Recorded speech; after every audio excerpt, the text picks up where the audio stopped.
2024లో జరిగే ఎన్నికల్ని ప్రజాస్వామిక పద్ధతిలో చట్ట పద్ధతిగా ఎదుర్కోవాలి కానీ చిల్లర రాజకీయాలు చేయకూడదని ఏలూరు పార్లమెంట్ వైసీపీ అభ్యర్థి కారుమూరి సునీల్ తీవ్ర ఆవేదన వ్యక్తం చేశారు. నిన్న పార్టీలో నూజివీడు నియోజకవర్గం ముసునూరు మండలంలోని అనేక మంది వైసీపీ పార్టీలో చేరే కార్యక్రమానికి తాను హాజరవుతుండగా రంగాపురం గ్రామం వద్ద తెలుగుదేశం కూటమి నాయకులు తన కారును ధ్వంసం చేశారని, ఇలాంటి కార్యక్రమాలు మానుకోవాలని ఆయన హితవు పలికారు. వీళ్లు చేసే చిల్లర కార్యక్రమాల వల్ల కారు ధ్వంసమైనా పర్లేదు కానీ అనేక మంది ప్రజలకు గాయాలు తగిలి ఆసుపత్రి పాలవుతున్నారని ఆవేదన వ్యక్తం చేశారు. ఎన్నికల ప్రచారం కన్నా పరామర్శలు ఎక్కువ అవుతాయని, ఇది మంచి పద్ధతి కాదని ఆయన అరాచకవాదులకు హెచ్చరించారు. మరి అర్థం చేసుకోవాలి ప్రజలు కూడా. ఇలాంటి వారు మరి అసలు మనం కూడా ఎలక్షన్లో ఉన్నాము, మనం ఎలక్షన్ చేసుకుంటాము, మనం కూడా ర్యాలీలు చేసుకుంటాము. అర్థం చేసుకుని మనం వాళ్ళు ర్యాలీ చేసుకుంటున్నారు సరే అని చెప్పి మనం స్ట్రేట్ హెడ్ ఆన్ ఉన్నప్పటి వరకు కామ్గానే ఉన్నారు. సరే మనం ఇంకో రూట్ అయ్యి ఇంకో రూట్లో వెళ్ళిపోదాం అనే టైంకి ఇలా చేస్తున్నారంటే అసలు అది చాలా అత్యంత దారుణం.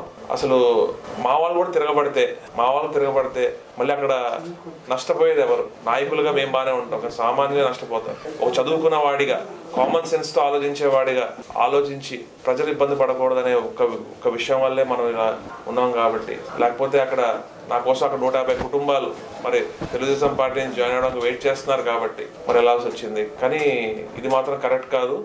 ఇదే last and final. Next time మాత్రం నేను కలెక్టర్ గారికి, ఎస్పీ గారికి కూడా చెప్పడం జరుగుతుంది.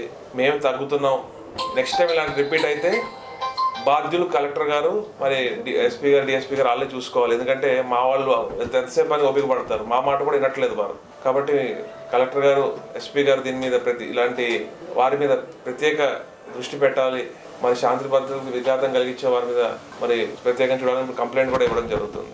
ఉద్దేశపూర్వకంగా జరిగిన దాడిని ఉన్నది, దీని వెనకాల ఎవరైనా ఉన్నారు కావాలని చేశారు. ఉద్దేశపూర్వకంగానే తెలుగుదేశం పార్టీ వారు మీరు చూస్తుంటే చింతలపూడిలో కానివ్వండి, దెందూరులో కానివ్వండి, ఎక్కడ చూసినా కూడా కేవలం అరాచకం, గొడవలు. దెందూరు కాన్స్టిట్యున్సీ అయితే మరీ ఘోరం. పొద్దున్న లెగిస్తే ఇంకెందుకు ఎలక్షన్లో తిరగడం కూడా ఎందుకు, జస్ట్ హాస్పిటల్ దగ్గర నుంచి ఉంటే చాలు అని చెప్పి అనిపిస్తుంది. ఎందుకంటే ఎంతమంది మేము ఒక గంట సేపు హాస్పిటల్ దగ్గర ఒక పేషెంట్ చూడడానికి వెళ్తే తెలుగుదేశం పార్టీ వాళ్ళ దాడుల్లో ఐదుగురు వచ్చి మరి హాస్పిటల్లో జాయిన్ అవ్వడం జరిగింది. మా కళ్ళ ముందు తలకాయలు పగిలిపోయి, కొంతమందికి ఏమో ముక్కులు పగిలిపోయి. మరి ఎందుకు ప్రశాంతమైన వెస్ట్ గోదావరి జిల్లా, ఉమ్మడి వెస్ట్ గోదావరి జిల్లా, మరి ఏలూరు జిల్లా, ప్రశాంతంగా ఉండే ఏలూరు జిల్లాలో ఎందుకు ఇలా అవుతుంది? మరి అరాచక శక్తులు ఎక్కడి నుంచి వచ్చాయి? మరి ఒకసారి ఆలోచించుకోవాలి తెలుగుదేశం పార్టీ వారు కూడా. ఇలాంటి రాజకీయాలు మంచివి కాదు. ప్రజలకు ఇబ్బంది కలిగే రాజకీయాలు చేయకండి. ఏదన్నా ఉంటే షంషేర్గా స్ట్రైట్ ఫార్వర్డ్ ఎదుర్కోండి. ఎంత చీప్ పాలిటిక్స్ అంటే టీడీపీ వారు నా మీద మీమ్స్, నేను అన్నానంట 300 కోట్లు 400 కోట్లు సంపాదించకపోతే ఒక ఎమ్మెల్యే అయి ఉండి తప్పేముంది అన్నానంట. అసలు దమ్ము ధైర్యం ఉంటే దాని వీడియో ఎవిడెన్స్ చూపించండి, నేను రాజకీయాల్లోకి వెళ్ళిపోతాను. ఇలాంటి డైరెక్ట్గా ఎదుర్కోలేక ఇలాంటి చిల్లర రాజకీయాలు, చీప్ పాలిటిక్స్, ల్యాండ్ టైటిలింగ్ గురించి. అసలు ల్యాండ్ టైటిలింగ్ అనేది కేంద్ర ప్రభుత్వం గైడ్ లైన్స్ ప్రకారం జరుగుతుంది. ఈరోజు కేంద్ర ప్రభుత్వంతో వారు పొత్తులో ఉన్నారు. అయినా కూడా జగన్మోహన్ రెడ్డి గారు లేము అని తెలిసి, ప్రజల మనసు గెలుచుకోలేము అని తెలిసి, చెప్పుకోవడానికి ఒక పథకం కానీ ఏమీ లేదని తెలిసి ఇలా దుష్ప్రచారాలకి పాల్పడుతూ, ఇలా అబద్ధాలకి పాల్పడుతూ, నీతి నిజాయితీ లేని రాజకీయాలు చేసుకుంటూ, సిగ్గు లేకుండా దిగజారుడు రాజకీయాలు చేసుకుంటున్నారు. కాబట్టి ఈ రోజు మిమ్మల్ని చూస్తే ప్రజలు అసహించుకుంటున్నారు. మీరు ఏం చేస్తారో చెప్పండి ప్రజలకి, అది చెప్పాలి. కానీ పవన్ కళ్యాణ్ గారు కూడా జగన్ గారిని తిడతా, జగన్ గారిని పర్సనల్ అటాక్స్ చేస్తా, అతాపాతాలను తొక్కేస్తారంట. ఎవడెవడు తొక్కుతారు అతాపాతాలానికి? ఒక్కసారి జగన్మోహన్ రెడ్డి గారు కనుసేవ చేస్తే రాష్ట్రం అంతా కూడా మీ మీద పడుతుంది, అది గుర్తుపెట్టుకోండి. కానీ జగన్మోహన్ రెడ్డి అలా చేయరు. ఎందుకంటే ఆయన నీతి నిజాయితీతో రాజకీయాలు చేస్తారు. శాంతియుతమైన ఆంధ్రప్రదేశ్ ఉండాలని చెప్పి కోరుకునే వ్యక్తులు మొట్టమొదటి వ్యక్తి జగన్మోహన్ రెడ్డి గారు. కాబట్టి ఈ రోజు పరిస్థితులు ఇట్లా ప్రశాంతంగా ఉన్నాయి. మరి మీరు అందరూ అర్థం చేసుకోవాలి, ప్రజలు అర్థం చేసుకోవాలి. ముఖ్యంగా మరి వారు ఎట్లా బిహేవ్ చేస్తున్నారు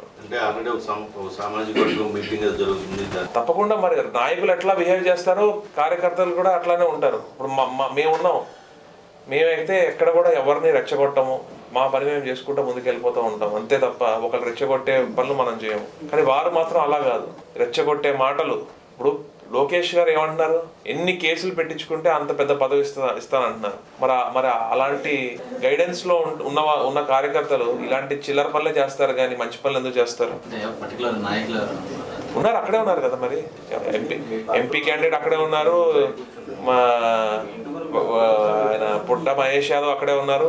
ఆయన పేరేంటి సొంగ రోషన్, ఆయన టీడీపీ ఎమ్మెల్యే క్యాండిడేట్ అక్కడే ఉన్నారు. మరి అలానే ఇతర పెద్ద నాయకులు చింతమనేని ప్రభాకర్ కూడా అక్కడే ఉన్నారని చెప్పి మరి మాకు చెప్తున్నారు. మరి వాళ్ళందరూ ఉండగా మరి ఇట్లాగా ఇంత దుర్మార్గంగా బిహేవ్ చేసి, సరే రోడ్ బ్లాక్ చేశారంటే ఎలక్షన్ టైంలో ఎవరికి వారు ప్రచారం చేసుకోవాలని చెప్పి మేము చేస్తాం కాబట్టి ఒక అర్థం చేసుకుని సరే తప్పేముంది మనం డీరూట్ అవుదాం అన్నట్టుగా అనుకున్నాం తప్ప ఇలా బిహేవ్ చేయడం మాత్రం దారుణం.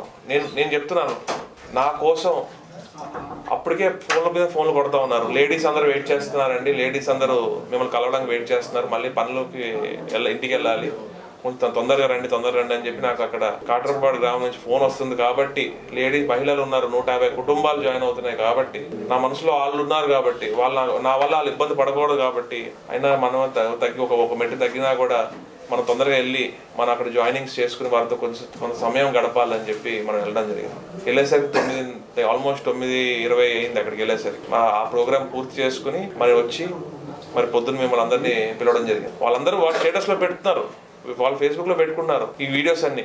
వారి వీడియోసే మేము ఇప్పుడు మీకు అందరికి కూడా పంపించడం జరుగుతుంది. ఓకేనా?